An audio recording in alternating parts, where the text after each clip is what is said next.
오늘 저희 공동체에 주시는 말씀입니다. 마태복음 3장 10절에서부터 12절. 마태복음 3장 10절에서부터 12절. 이미 도끼가 나무 뿌리에 놓였으니 좋은 열매 맺지 아니하는 나무마다 찍어 불에 던지우리라. 나는 너희로 회개케 하기 위하여 물로 세례를 주거니와 내 뒤에 오시는 이는 나보다 능력이 많으시니 나는 그의 신을 들기도 감당치 못하겠노라. 그는 성령과 불로 너희에게 세례를 주실 것이요 손에 키를 들고 자기의 타작마당을 정하게 하사 알곡은 모아 곡간에 들이고 쭉정이는 꺼지지 않는 불에 태우시리라. 아멘. 저는 오늘 본문 말씀 가지고 알곡 성도입니까? 쭉정이 성도입니까? 라는 제목으로 말씀을 증거하겠습니다. 이 로봇 청소기가 나와서 우리 주부들이 방 안을 청소하는데 힘을 덜어주었는데요. 이제 자동 리모컨으로 손가락으로만 까딱해도요, 잔디를 깎는 그 로봇 머신이 나왔습니다. 점점 세상이 편리함을 추구하는 방향으로 개발돼서 우리 젊은 세대들은 성경책을 들고 다니는 것보다 우리 핸드폰에다가 앱을 깔아서 편리하게 사용합니다. 인터넷을 이용해서 편리하게 성경을 읽는 것이 이제 보편화가 돼가지고요. 이제 아마 몇십 년이 지나면은 그 인쇄된 성경책이 점점 사라질 것입니다. 각 나라가 경쟁적으로 그 빠른 인터넷을 사용할 수 있도록 인공위성을 쏘아서 지금도 지구상에는 15,000개가 넘는 그 인공위성들이 떠다니고 있습니다. 그리고 인공위성 수명이 5년이라고 해요. 우주에 떠다니는 그 쓰레기 인공위성이 전문가들이 28,000개가 된다라고 추정합니다. 문제는 서로 경쟁하다 이렇게 충돌하거나 아니면 사단의 그 의도적인 공격으로 인해서 모든 인공위성이 셧다운되면 우리 인터넷 불통으로 인해서 성경을 읽을 수가 없게 됩니다. 우리가 암송해서 우리 마음속에 있는 말씀만이 우리를 지켜주고요, 용기를 주고요, 또 어려운 환난의 시절을 지나가게 할 것입니다. 저는 오늘 말씀을 통해 그 알곡이 되려면 속이 꽉 차야 하듯이 우리 각자 마음 안에 말씀이 꽉 차서 쭉정이처럼 꺼지지 않는 불, 그 지옥에 떨어지는 것이 아니라 이 마지막 날 우리 천국 창고에 넉넉히 들어가는 그 알곡 성도가 모두 되기를 소원합니다.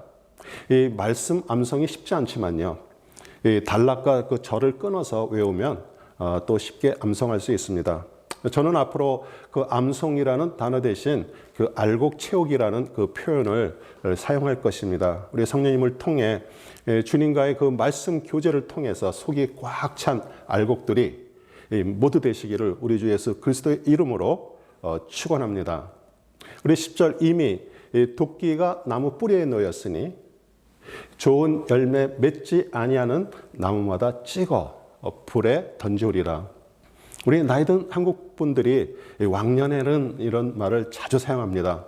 뭐 과거에 어마어마한 부를 이뤘거나 아니면 모두가 그 알아주던 그런 유명한 사람이었어도요, 사실 그것은 모두 과거에 있던 일로 다 지나갔습니다.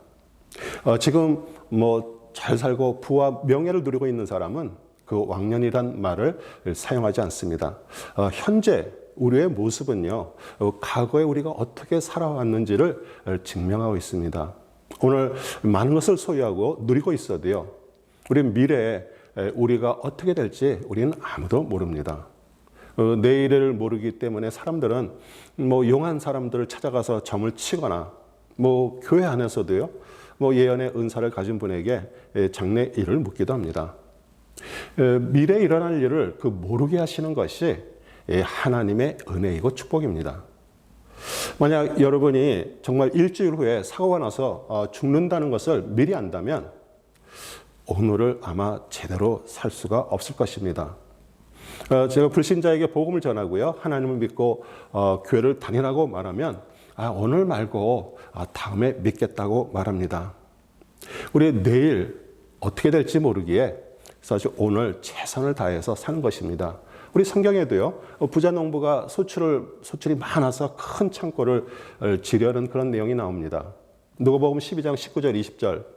또 내가 내 영혼에게 이르되 영혼아 여러 해 쓸 물건을 많이 쌓아두었으니 평안히 쉬고 먹고 마시고 즐거워하라 하리되 하나님이 이르시되 어리석은 자여 오늘 밤에 내 영혼을 도로 찾으리니 그러면 내 준비한 것이 누구의 것이 되겠느냐 하셨으니 우리 생명의 주관자이신 하나님은요 현재 우리가 어떤 상태인지를 점검하시는데 심판은 오늘 이루어지기 때문입니다. 오늘 그 열매 맺는 삶이 아니라면 심판은 벌써 시작이 됐습니다. 11절 나는 너희로 회개케 하기 위하여 물로 세례를 주거니와. 우리 세례는 헬라어로 밥티스마인데요. 물로 씻다, 목욕하다, 담그다라는 뜻의 그 밥티조에서 유래했습니다. 우리 구약 시대에도요 물로 손 발을 씻고요 정결 예식을 했으며 또 제사장들은 번제를 드리고 난 후 거룩한 곳 그 물두멍에서 물로 몸을 씻은 후에 우리 하나님 앞으로 나아갔습니다. 우리 성경에서 물은 또한 말씀을 상징합니다. 에베소서 5장 26절 이는 곧 물로 씻어 말씀으로 깨끗하게 하시고 거룩하게 하시고 우리 시편 119편 9절 청년이 무엇으로 그의 행실을 깨끗게 하리이까 주의 말씀만 지킬 따름입니다. 우리 히브리서 10장 22절 우리가 마음의 뿌림을 받아 악한 양심으로부터 벗어나고 몸은 맑은 물로 씻었으니 참 마음과 온전한 믿음으로 하나님께 나아가자. 우리 예수님은 아무 죄가 없으시지만 하나님께서 예수 그리스도를 그 육신의 모양으로 보내서 우리의 죄를 담당하게 하셨습니다. 이것은 예수님은 하나님이시지만요, 우리 육신으로만 볼 때 모든 인류의 죄를 지시고 죄인의 상태로서 우리 침례 요한에게 침례를 받으신 것입니다. 세례 침례를 받는 의미는 자신이 인생의 주체가 되고 자신이 주인과 왕이 돼서 살아온 것을 회개하고 물속에서 그 죄가 죽고 다시 태어난 것처럼 물 위로 올라오는 그 예식을 공적으로 공개하는 것입니다. 인간은 물속에서 몇 분만 지나면 죽습니다. 우리 물속에 있다는 것은 말씀 속에 잠긴다는 뜻으로 우리 하나님의 말씀에 잠겨 있으면요, 우리 안에 더 더러운 것, 탐심, 분노, 습관들이 힘을 쓰지 못하고 죽어 있는 상태가 됩니다. 만약 지구가 그 바다로 덮여 있기에 그 지구 속에 있는 그 용암이 밖으로 표출되지 않고 잠잠히 있죠. 그 바닷물이 없다면 우리 사람 안에 그 본능가 터져 나오는 것처럼 어쩌면 지구는 불바다가 될 것입니다. 우리 세례 침례를 받은 후에도 우리는 살면서 여러 가지 죄를 짓게 되고요. 또 죄를 인정하고요. 용서를 구하면 우리 주님은 항상 용서해 주십니다. 그러나 오직 정말 주님이 주인 되시고 왕 되시는 것을 인정하지 않는 것이 성경에서는 제일 큰 죄라고 얘기합니다. 우리 세상 사람들은 물론요, 우리 크리스찬들도 그것을 인정하지 않습니다. 내 뒤에 오신 이는 나보다 능력이 많으시니 나는 그의 신을 들기도 감당치 못하겠노라. 우리 침례 요한은 예수님보다 그 6개월 먼저 태어난 사촌 형이기에 어려서부터 서로를 잘 알고 있었습니다. 우리 어머니 그 엘리사벳의 뱃속에서 그 예수님을 잉태한 마리아가 인사로 왔을 때 말씀입니다. 누가복음 1장 41절 42절 엘리사벳이 마리아가 문안함을 들으매 아이가 복중에서 뛰노는지라 엘리사벳의 성령의 충만함을 받아 큰 소리로 불러 이르되 여자 중에 내가 복이 있으며 내 태중에 아이도 복이 있도다. 우리 침례 요한은 자신은 주의 길을 곱게 하는 역할을 하는 예수 그리스도의 종이고요. 우리 예수님은 흥하여야 되고 자신은 세야 된다라고 말했습니다. 그러나 우리 침례 요한도요, 백성들과 마찬가지로 그 육신적인 메시아 사상을 가지고 있었습니다. 우리 헤롯의 동생 그 빌립의 아내 그 헤로디아와의 결혼한 것이 그 율법에 어긋난 것이라고 지적하자 헤롯이 그를 감옥에 가다 놓았습니다. 우리 메시아로 오신 그 예수님이 때가 되면 자신을 감옥에서 구해낼 것이라고 생각했는데 이 감옥 생활이 오래되자 제자들을 보내서 다른 메시아를 기다려야 하냐고 물어보았습니다. 여러분과 저는요, 예수님의 구세주로 주로 영접하고요, 구원받은 후 자신이 왕되었던 것을 회개하고 우리 그리스도를 왕으로 주인으로 섬기고 신앙 생활을 합니다. 그러나 우리 자신이 원하고 갈망하는 대로 삶이 사라지지 않고요, 오히려 믿지 않았을 때보다도 더 힘들어지고요, 또 교회 안에서도 또 목회자로부터 또 성도들로부터 상처를 받고 떠나기도 합니다. 그리고 자신에게 맞는 그 교회를 찾다가 포기하고 오랜 방학 생활이 시작이 됩니다. 모두가 다 그렇지는 않지만요, 유대인들이나 우리 침례 요한처럼 그 육적인 메시아, 즉 예수님을 믿으면 자신이 원하는 모든 것을 다 해주시는 그 세상 왕으로 섬겨 예수님이 우상이 된 성도들도 있습니다. 그는 성령과 불로 너희에게 세례를 주실 것이요, 우리 침례 요한은 하나님이 주시는 선물 그 성령으로 위대한 예언을 했지만 자신이 믿고 있는 것, 메시아가 오셔서 그 로마 제국을 멸망시킬 것을 맹신했습니다. 여러분은 성령과 불로 세례를 받았습니까? 작년에 온라인으로만으로 그 금요 예배를 드릴 때 4명의 정말 졸방졸망한 아이들과 그 아내를 데리고 온 그 미국인 젊은 그 순회 전도자가 예배가 끝난 후 저에게 성령 세례를 받았냐고 질문했습니다. 우리 물 세례, 침례를 받았어도 특별히 성령 세례를 받아야 된다라고 주장을 했는데요. 우리 침례 요한이 오늘 말씀에 말한 것만 보면, 그 한 문장만 보면 우리는 그렇게 생각할 수 있습니다. 그러나 신약 성경에 나오는 말씀들을 다 종합해 보면요, 예수님을 구세주로 왕으로 고백하고 영접하면 성령님께서 우리 안에 들어오셔서 그 내주하시는 것을 성령 세례라고 말씀하십니다. 오순절 다락방에서 성령이 임할 때 그 모인 사람들의 그 머리 위에 불같이 갈라지는 것이 보였다는 그 말씀 때문에 성령 세례와 불 세례가 있는 그 따로 있는 것처럼 이렇게 생각을 하는데 그렇지 않습니다. 사도행전 2장 38절, 너희가 회개하여 각각 예수 그리스도의 이름으로 세례를 받고 제사함을 얻으라. 그리하면 성령을 선물로 받으리니. 다시 말하면 성령 세례는 그 구원의 순간에 하나님의 영, 성령님이 우리 믿는 자 안에 들어와서 연합되는 것을 말합니다. 우리 고린도전서 12장 13절이 그것을 더 확인해 줍니다. 우리가 유대인이나 헬라인이나 종이나 자유인이나 다 한 성령으로 세례를 받아 한 몸이 되었고 또 한 성령을 마시게 하셨느니라. 아멘. 12절, 손에 키를 들고 자기의 타작마당을 정하게 하사. 우리 수확한 보리와 그 밀의 그 곡식 단에는 그 알곡과 쭉정이들이 섞여 있어서 곡식을 거두어서 타작마당으로 가지고 갑니다. 근데 쭉정이들은 바람에 잘 가벼워서 날아가기에 우리 타작마당은요, 보통 마을에서 가장 높은 곳에 약 한 10m에서 15m 정도의 둥그런 공간으로 만들어집니다.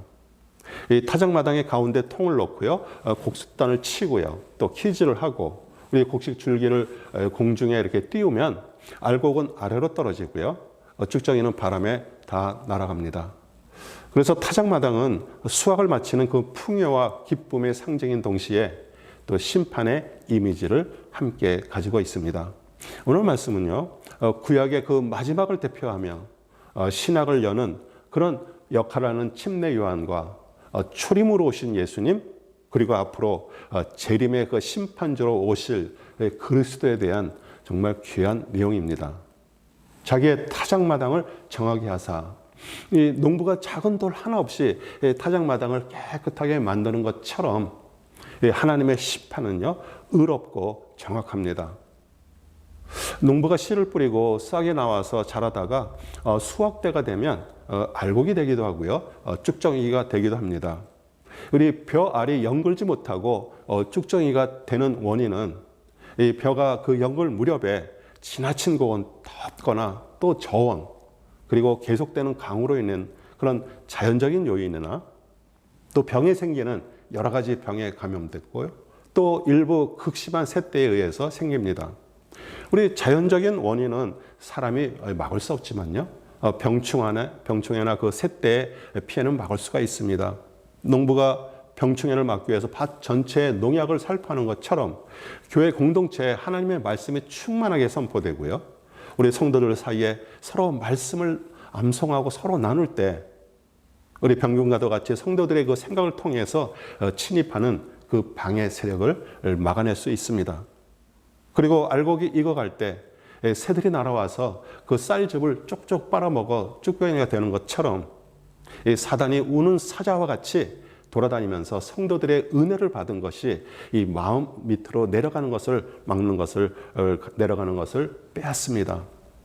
이 농부는 추수 때 그 새떼의 피해를 막기 위해서 들판에 허수아비를 세워서 참새떼를 쫓습니다. 우리 허수아비는 영적으로는요, 십자가에서 두 팔을 벌리시고 돌아가신 그 예수님을 의미하기에 우리 예수 그리스도의 그 십자가의 보혈만이 사단의 공격을 막아줌을 믿으시기 바랍니다.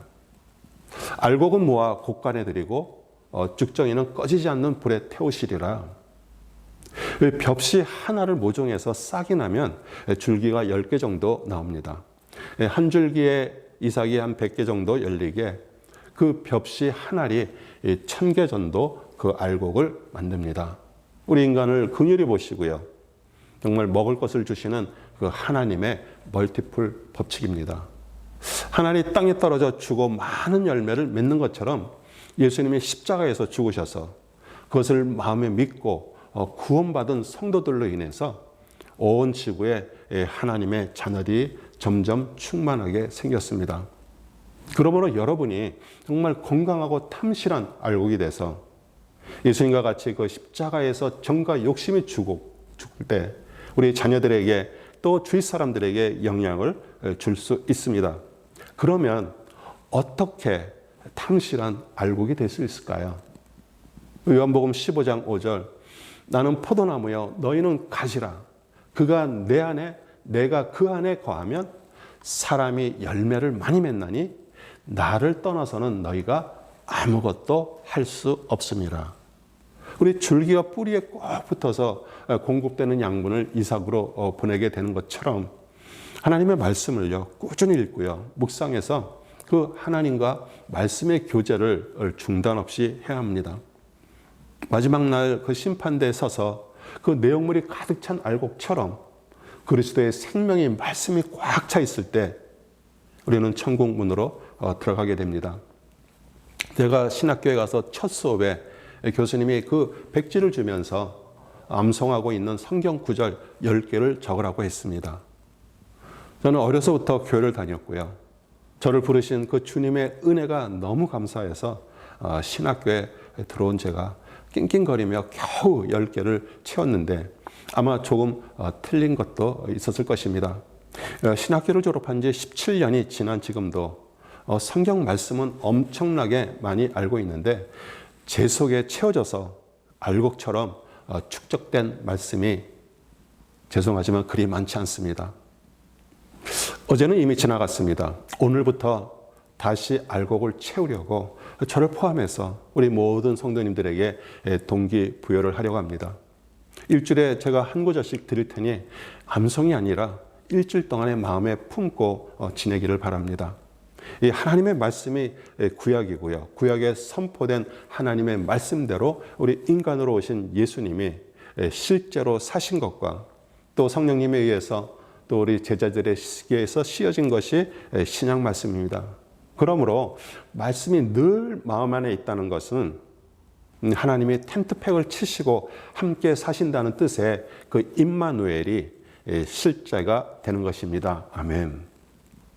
우리 말씀을 달달 외워서 수백 개의 말씀을 암송을 해도요. 그 삶이 바뀌지 않으면 그것은 하나의 행위로 끝납니다. 속이 꽉 차 있는 그 이삭줄기가 고개를 숙이는 것처럼 우리 성숙한 신앙은요. 겸손과 낮아짐으로 남을 나보다 낮게 여기는 그런 진실된 신앙인이 되는 것입니다. 그 알곡 안에 쌀집이 가득 차 있어도요. 가을에 뜨거운 태양 아래서 딱딱하게 굳어지지 않으면 이 쌀을 도정할 때 부스러기가 됩니다. 그 하나님의 말씀이 여러분 안에 가득 차 있어도요, 하나님은 뜨거운 태양과도 같이 정말 견디고 어렵고 힘든 그런 시련의 과정을 통과하게 하심을 믿으시고 인내하시기 바랍니다. 인터넷을 통해서 말씀이 홍수처럼 선포되어도요, 그 말씀은 여러분에게 생명이 되지 않습니다. 우리 하나님께서 직접 돌에 새겨서 모세에게 준 그 돌판의 그 말씀이 메시아이신 예수 그리스도가 오시기까지 우리 이스라엘 백성을 인도했고요.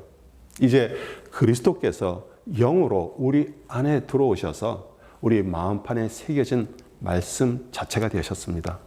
그것만이 생명이 됩니다. 우리 알곡을 채운다는 말은 마지막 날을 위한 것만이 아니고요. 우리 생명 되신 그리스도께서 우리 안에서 우리 대신 살아가시는 것을 말합니다. 여러분이 어떤 일을 하시고 이것은 내가 한 것이 아닌데 라고 그렇게 자주 중얼거리실 것입니다. 이 사랑하는 성도 여러분, 암송을 하려고 애쓰는 것이 아니라 말씀을 품고 있을 때 그리스도와 하나가 되어 우리 안에 자아 탐심 또 자신이 왕된 것이 죽고 부활의 생명으로 능력의 삶을 살아가게 되는 것입니다.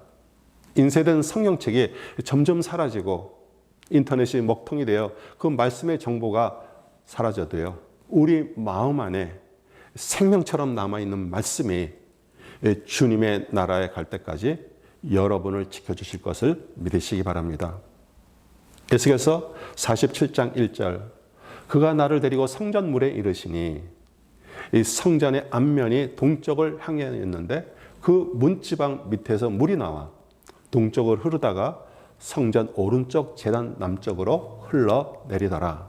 우리 성전에서 흘러내린 물이 점점 깊어져 발목, 무릎, 허리를 덮고 몸이 완전히 잠기는 것처럼 우리 성경을 통해서 흐르는 그 하나님의 말씀으로 알곡을 빈틈없이 채워 천국 곳간에 넉넉히 들어가는 알곡 성도가 되기를 소원합니다. 왜냐하면 도끼가 오늘 나무 뿌리에 놓여 있고 내일은 또한 우리의 것이 아니기 때문입니다. 하나님의 두 가지 속성 중 하나는 하나님을 사랑이시다. 또 하나는 엄하신 분입니다. 우리 하나님은 사랑이시다라는 그 한쪽만 믿다가 알곡 채우기를 게으리하여 마지막 날 그 쭉정이로 판명되어 꺼지지 않는 지옥불에 떨어지지 않는 우리 모두 되시기를 우리 주 예수 그리스도의 이름으로 축원합니다. 아멘, 아멘.